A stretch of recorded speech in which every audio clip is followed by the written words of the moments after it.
Recording in progress.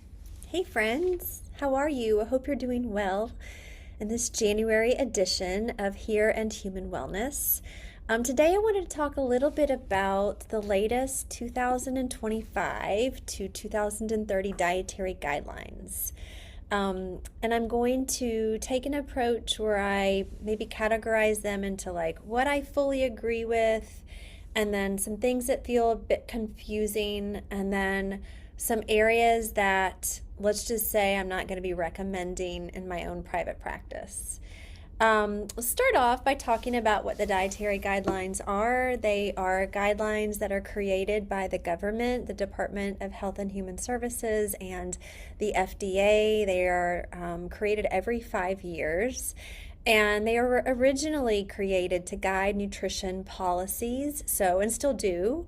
So they influence things like the national school lunch programs and senior health programs, government programs like SNAP and WIC, Women, Infant, and Children, hospital meals, meals for those who are in prison. So anyway, they are influential. And they're also made to guide, our individual choices as well. I will say I have never had a client come in and tell me that the reason why they're doing something is because the dietary guidelines were their guiding star. So, most people today they go online for their dietary information. TikTok and social media. So, as much as we would like people to come more to dietitians, but anyway, so they were recently released, and my algorithm on my own social media feed is all about what people are saying about these guidelines. So, I just thought I would share a few things that I have thought about. First and foremost, there is a lot that is not new from past dietary guidelines. What has definitely changed is the image.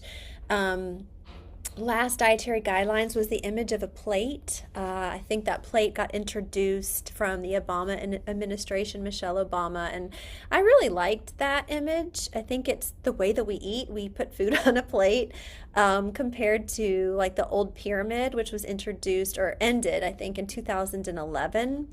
So the government has brought back this pyramid, but as I just had a client in the office say, an inverted pyramid is meant to fall. So I thought that was pretty funny. So we're looking at an inverted pyramid, and maybe just go take a look in case you haven't seen it, so you can see a little bit of what I'm talking about here. And the visuals don't match a lot of the actual written content, which I will discuss. So I agree. Let's start with the things that I very much agree with. This has not changed. So past dietary guidelines have continued to encourage Americans to eat more fruits and vegetables. And it's around like 5 servings of fruits and vegetables a day. Well, 1 in 10 people actually do that, which is still surprising to me, that we're not doing better. But either way, we still have room to improve, and they're continuing to recommend more fruits and vegetables. And dietitians are doing our very best to figure out how to help all of us do a better job with that. The second thing that I agree with is the continued reminder to eat less added sugars. So added sugars are those sugars that are added to food that don't occur naturally. So fruit, for instance, contains sugar, but it is 100% from the fruit, right? It's not added. However, like the dried mango that I got from Costco the other day, I was looking at that, and it's mango, but then the second ingredient was some kind of added sugar. I can't remember which one it was. But anyway, so that's the added sugar, and you can see that clearly when you look at a nutrition facts panel. You can see how many grams of added sugar are there. And just as a little side note, when you think about added sugars, and let's say that there's 8 grams of added sugar in that food, well, 4 grams of added sugar are equal to a teaspoon. So I could easily just like visualize, okay, there's 2 teaspoons added sugar in this serving of whatever I'm eating. So yes, so the number one source of added sugar in Americans' diets are I wonder if you could guess. It's sugar sweetened beverages. So, yes, we should all be eating less added sugar. Did find it quite interesting as a parent that they were recommending that kids younger than 10 get 0 grams of added sugar in their diet.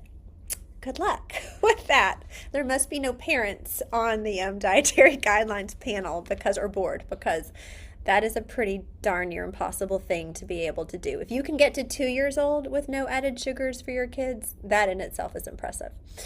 And then the other thing that they talked about was the reduction of highly processed foods. We also might hear the term ultra processed foods. This is a tricky term because most foods have some sort of processing in some way. Like for instance, frozen spinach that has been chopped and frozen, even if the ingredients are purely spinach, it has been processed. So when we think of ultra processed foods, we really think of a food that has gone through multi levels of processing. So think about veggie straws versus broccoli and carrots. Really, I think is what we all want to be doing. We all want to try to be eating more food that's in its like natural form than the ones that have been highly processed. But when we look at ultra processing categories, even things like almond milk or tofu are going to fall in a highly processed category. So it is a difficult thing to really be able to tell people how to do this right. But in general, yes, less highly processed things is a good recommendation. Then we move into how they were recommending protein, and I might put this like in the yellow category. So a touch confusing. I think there's some messaging we could improve here. The dietary guidelines make it sound like Americans are so far below meeting their protein needs. And I don't think this is true. I mean, there is a massive trend for people to be getting in more protein. People are paying attention to that. They're doing a much better job. They're very aware of protein. I think that it's important that we consider the source, and that is probably an area where they are pushing more animal protein and deprioritizing plant proteins, which I very much have a problem with, and I would put that into the red flag category. Because plant proteins like beans and nuts and seeds and soy are extremely good for our health because they provide us with healthy fats, they provide us with fiber. 95% of Americans are not meeting the fiber goals of getting 25 to 38 grams of fiber a day.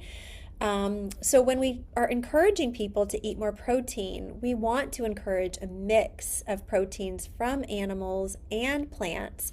And of course, vegetarians and vegan plant diets can be very nutritious when they are well planned. So we want to continue to encourage people to really balance out the sources of the proteins and where they're coming from. Also, just when we consider people who are, all of us really, who are trying to not spend all of our dollars on food, plant proteins like beans are much cheaper compared to like the steak that they've got in the corner of this new inverted food guide pyramid. Animal protein is much more expensive.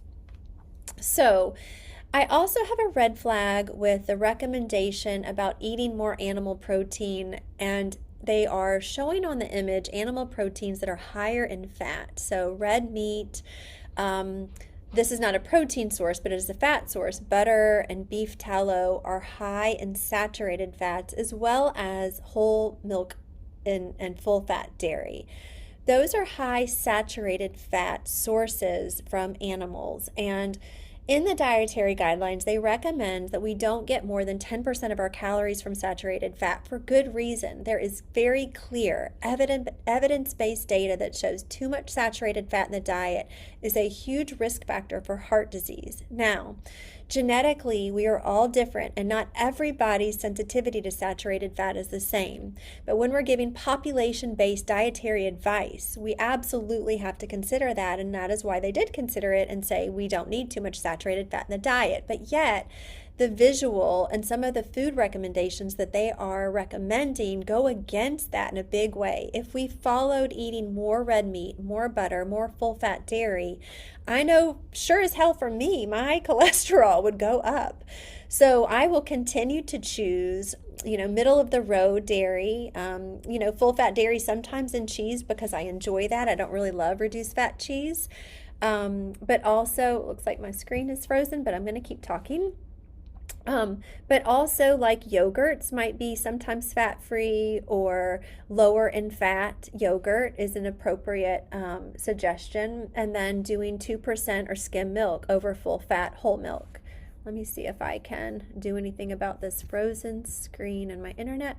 I'm just gonna keep going. So I find that is a red flag, having the recommendation to eat those, there we go, sorry about that, those really high fat foods. The other thing that was a little confusing to me is that they do recommend 3 servings of whole grains, which is in line with previous dietary guidelines. Whole grains are going to give us more fiber, more vitamins and minerals, more phytonutrients that are inversely correlated with other chronic diseases. Yeah, like when you look at the inverted food guide pyramid, whole foods is at the very tip and bottom, and in the 2011, the tip of the food guide pyramid was like sugar and I think red meat. So anyway, they've kind of flipped that around, and it makes it look like we should really be eating little to no whole grains, but that's not what the verbiage says in the actual written form of the dietary guidelines. So that's just straight up confusing.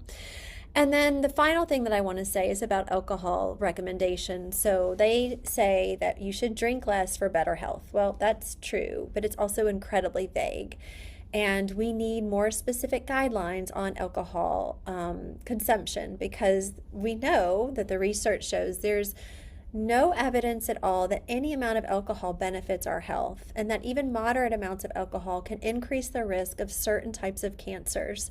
And certainly we have to be careful with recommending alcohol, because alcohol is one of the largest causes of death in our country as well. So I think that I was disappointed by the very vague recommendations for alcohol. And I was also super disappointed with Dr. Oz saying, well, just don't drink alcohol for breakfast. Thank you. Super helpful. So anyway, we're always going to have pros and cons when dietary information is given at a population scale. We want to consider our personal needs. We want to make sure that how we eat is met for our uniqueness. And as a dietitian, we are all here to help you interpret this population-based dietary advice and personalize it for you based upon all of your unique qualities. And when I talk about unique qualities, I'm talking about everything from our age to our genetics to how we work out to our lifestyle preferences, our dietary preferences, and what we enjoy eating. So anyway, hopefully this dietary guideline review was helpful. Please feel free to ping me with any questions or put any comments here. When we talked about this on social media and Instagram, we had a woman who gave us a lot of thumbs down for some of the things that we said. So I just poked and said, hey, tell me a little bit more. I'm curious about your thoughts. And she had lost a lot of weight and done really well on a very high animal-based diet, and I think low grains and no beans, she said. And it's so important for us to remember that this is individual. So some people are going to do better on completely different recommendations. But I just had to remind her that we're talking about population-based information as well as robust evidence. And but I am curious to always hear what people have to say. It's wonderful to have an open mind, and we try to do that here at McDaniel Nutrition. It's easy to get stuck in our own biases. So please feel free to challenge any of the things and all the things, and we're here for it, and we would love to just have an engaging conversation. Bye.